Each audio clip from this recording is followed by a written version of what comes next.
नमस्कार, आपका स्वागत है जम्मू लिंक्स न्यूज में और मैं हूं विशाल शर्मा। कश्मीर घाटी से एक बड़ा अपडेट है जहां पर पुलवामा में एक मुठभेड़ के दौरान 3 आतंकियों को सुरक्षा बलों ने मार गिराया है और इन तीनों में एक फॉरेन टेररिस्ट भी शामिल है, यानी कि पाकिस्तानी आतंकी भी इसमें शामिल है।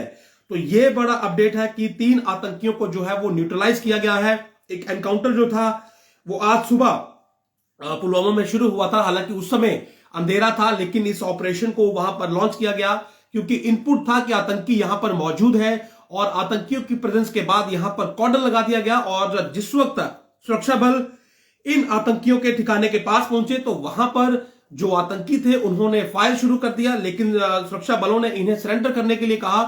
लेकिन जो आतंकियों का पुराना पैटर्न है वहां से फायरिंग शुरू कर दी गई और जब उस फायरिंग का जवाब दिया गया, यानी कि रिटेलिएट किया गया सिक्योरिटी फोर्सेस के द्वारा, तो फिर वहां पर जो गन फाइट शुरू हुई उसमें 3 आतंकी न्यूट्रलाइज हुए हैं, जिनमें 2 कश्मीर के स्थानीय हैं जबकि एक जो है वो एफटी है, यानी कि फॉरेन टेररिस्ट है। तो बड़ी कामयाबी है कश्मीर घाटी में। ये लगातार सिक्योरिटी फोर्सेस जो है वहां पर अपने ऑपरेशंस को लॉन्च कर रही हैं। हर दिन आतंकवाद का जो सफाया है वो अब कश्मीर घाटी में देखने को मिल रहा है। बड़े से बड़ा जो ऑपरेशन है वो लॉन्च किया जाता है despite of the time terrain, और वही आप ये कहें कि सक्सेस जो है वो लगातार बनी हुई है कि आज भी जो 3 आतंकी हैं वो न्यूट्रलाइज हो चुके हैं और ये तीनों जैश ए मोहम्मद के हैं, यानी कि जैश जो कि दोबारा से घाटी में एक्टिव होने की फिराक में था और नई रिक्रूटमेंट कर रहा था। पाकिस्तान से जो उसके आतंकी यहां पर मौजूद थे उनके जरिए हाइब्रिड आतंकियों का नेटवर्क चला रहा था और युवाओं को बरगलाकर दोबारा से आतंकवाद के रास्ते पर लेके जा रहा था। तो इसी जैश की कमर अब तोड़ी जा रही है। इससे पहले 30 और 31 दिसंबर को जो 29, 30, 31 को जो 9 आतंकी न्यूट्रलाइज हुए थे उसमें से 6 जो थे वो जैश ए मोहम्मद के ही थे और लगातार ये सिलसिला वहीं से जारी रहा। और इनसे मैं आपको बता दूं कि रिकवरी भी हुई है, जिसमें 2M4 कार्बाइन है और एक AK-47 सीरीज की राइफल है। उसके अलावा और भी जो हथियार है वो रिकवर हुए हैं।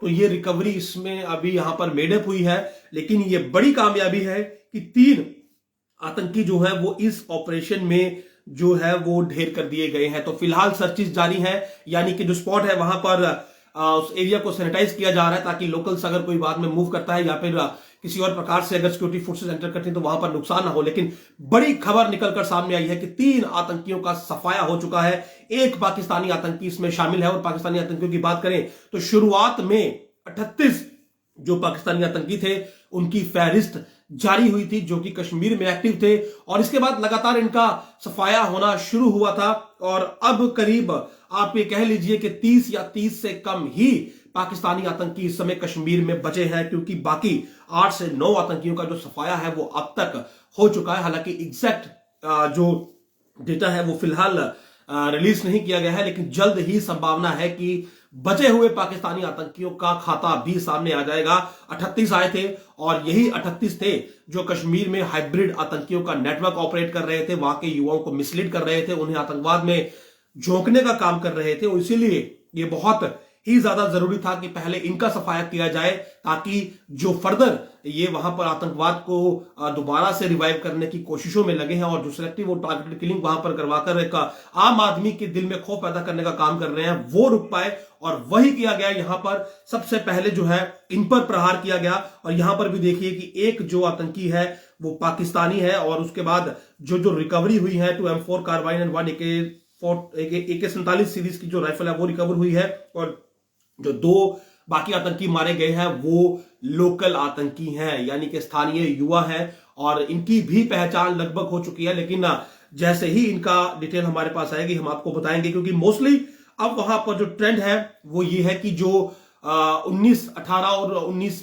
के जो युवा है, यानी कि 21-22 से कम उम्र के युवा जो है उन्हें आतंकवाद में धकेला जा रहा है। उन्हें आतंकी जो है वो मोटिवेट करके अपने रास्ते पर लेकर जा रहे हैं। जो उससे ऊपर का युवा है वो अब आतंकवाद की भाषा समझ चुका है कि आतंकवाद जो है उसका क्या अंत होता है, क्या हश्र होता है। और शेल्फ लाइफ की बात करें, यानी कि आतंकी बनने के बाद कितनी दिन की जिंदगी उनके पास बची होती है, ये वो बखूबी जानते हैं। 24 घंटे से लेकर 2 या 3 महीने, बहुत ज्यादा, इससे ज्यादा आतंकी की अब जो जिंदगी है वो कश्मीर घाटी में नहीं है। और इसीलिए अब जो 22-23 से उम्र के ऊपर के युवा हैं वो आतंकवाद के रास्ते पर नहीं जाते हैं, लेकिन जो मासूम और नादान है यानी कि 18, 19, 20 इन्हें ही अब ये आतंकी जो है ये आप ये कहें कि मिसलीड करके जो है ये आतंकवाद के रास्ते पर लेके जा रहे हैं। लेकिन अंजाम वही है कि 3 आतंकियों का सफाया, 1 पाकिस्तानी। और इससे पहले अगर आप देख लें तो कितने आतंकी, लगभग 170-180 आतंकी जो थे वो पिछले साल न्यूट्रलाइज हुए। और कश्मीर घाटी की बात करेंगे तो अभी वहां पर लोकल टेररिस्ट है उसकी संख्या 100 से कम है, और जाहिर सी बात है जो पाकिस्तानी है उनका सफाया लगातार हो रहा है। तो ऐसे में जिस हिसाब से, जिस रफ्तार से ऑपरेशंस कश्मीर घाटी में चल रहे हैं और जिस तरह से सफाया आतंकवादियों का हो रहा है, ऐसा लगता है कि जल्द कश्मीर जो है वो आतंकवाद से मुक्त होगा। और यही बात उस समय सुरक्षा बलों द्वारा कही गई थी, और खुद आईजीपी कश्मीर ने यह बात कही थी कि घाटी में अधिक एनकाउंटर्स होने का मतलब ये नहीं है कि वहां पर आतंकवाद बढ़ा है। अधिक एनकाउंटर्स होने का मतलब है कि आतंकवाद का सफाया तेजी पर है, आतंकवाद कम हो रहा है। और यही आप देखिए कि हर रोज यहां पर एनकाउंटर देखने को मिल रहे हैं, यानी कि आतंकवाद का सफाया हो रहा है। फिलहाल 3 आतंकी जो है वो पुलवामा में ढेर किए गए, जिनमें से 1 आतंकी जो है वो पाकिस्तानी है। नमस्कार।